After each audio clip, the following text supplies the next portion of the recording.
Hi, I'm Devin Delaney. I am the composer for the film Ghosts of the Void. I'm the head composer here at Noisefloor Ltd. In Chicago. The film Ghosts of the Void is a psychological thriller horror that is about a newly homeless woman struggling basically to get through the night in a forest preserve. It's a real slow burn. It was an awesome film to score.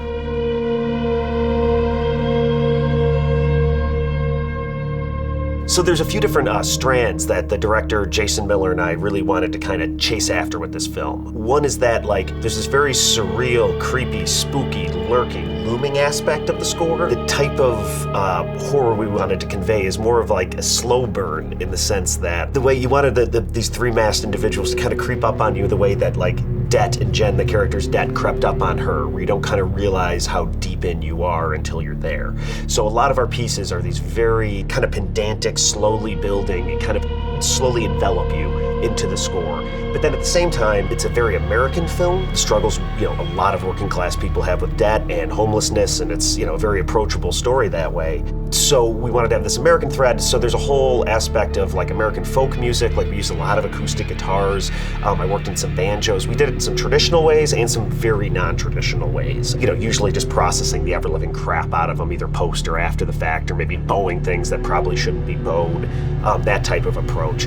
And then there's also, this is, about a married couple struggling with their marriage, and we flash back to a lot of the good times and bad times and how their marriage crumbled. So there's a lot of just a sense of intimacy and sweetness, and we really wanted to represent the love that they had. So there's actually something to destroy and something to crumble as that marriage crumbles over the course of the film.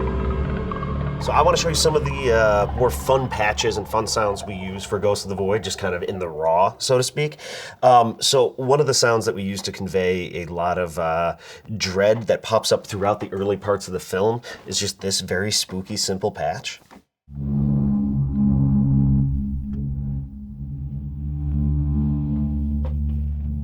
It's pretty foreboding, pretty cool, really easy to layer. Often there's three characters that are pursuing and three antagonists that are pursuing Jen and Tyler. So what we'll often do is do things where we'll actually have that happen in threes, where we'll do then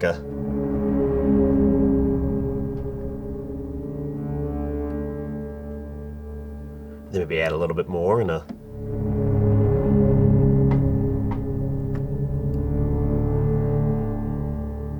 maybe end it light,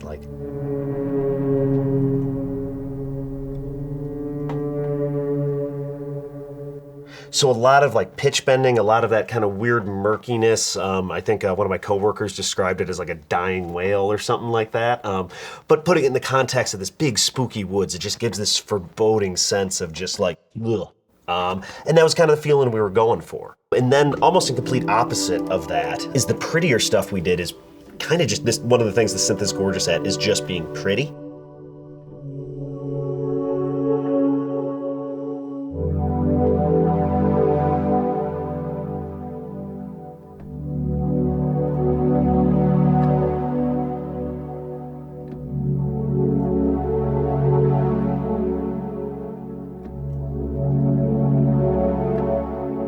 So super simple, but there's just this gorgeous organic nature to the synthesizer that just felt right. It felt warm. It felt, there's kind of a weird thing to describe. It's an odd thing that kind of helped tie the whole film together. But these very washy, gorgeous palettes really gave a sense of intimacy. And that's one of the things that I feel is unique about this synth. For being digital, it has this warmth to it that I think people often associate with just analog stuff.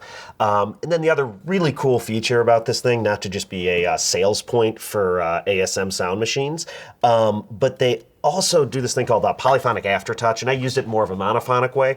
But often what I'd layer with our banjo layers that are just kind of spooky and weird, just to kind of ground them a little bit more, is we'd use patches that would, let me see if I can get it to, so if we get up here and so you get these little bites and stuff like that. So you'll hear that blended with a banjo, with the guitar, and these little half-steppy, take the most ugly notes you can in a chord, over a chord or over your tonic to kind of, make things a little disconcerting. But yeah, those are the main ways we use the Hydra synth.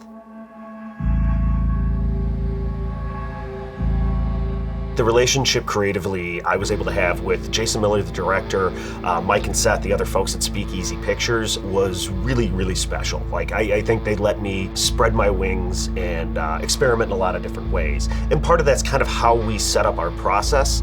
Often, we're getting films like, we have like, maybe a month or two to score them after picture lock. There's a bunch of temp music. There's a bunch of stuff that we kind of already have roadblocks. As opposed to Jason and I started demoing and working out tracks and having creative meetings when they were still shooting the film, right as they were going in the edit when we were starting to get dailies. So he and I would have these creative conversations of like, all right, this is the feeling we like, oh, we both just watched Annihilation or this other film or played this video game. Like, let's try to take a strand from that and see how it feels. So then when Jason went into the edit, they were able to basically have like a small library of music I had already created for this film. We had something like 20, 30 tracks, because it was, it's fun music to create. You can just kind of go in, vibe out for a day or two, create this really weird, messy building, 5-minute, just blah.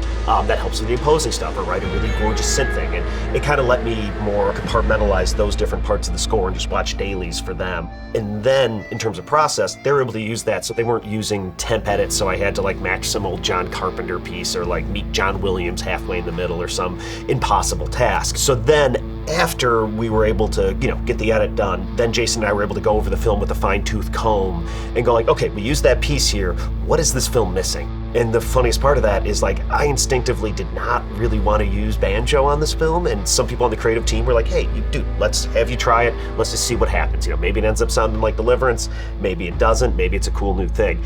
And it ended up being that it was a bowed banjo, and it took me a lot of like retuning it and doing some weird stuff just to make it sound decent. It was a pretty $200 crappy, budget-friendly banjo with a $50 bow off Amazon. But in terms of the theme of the film, when we're talking about like a very working class struggle, there's kind of like a weird parallelism and a charm to that. And that even also sent us down a rabbit hole of like, a lot of this film takes part in a parking lot that's in a forest preserve, and there's literally a golf course for the rich people on the other side of the wall. So even when we're doing some percussive elements where I needed like the ticky-tacky hi-hat, not hi-hat percussion, we took, like a 9-iron and a chipping wedge, and we're whacking them together to make that affecting the crap out of it, so it didn't directly sound like a golf club. But so a lot of this goal was like, let's use some sources here that are, already part of this world, a little organic, again, to ground it, but then we're gonna affect the crap out of it and try to put it into this surreal, weird, a little bit more experimental and modernist palette.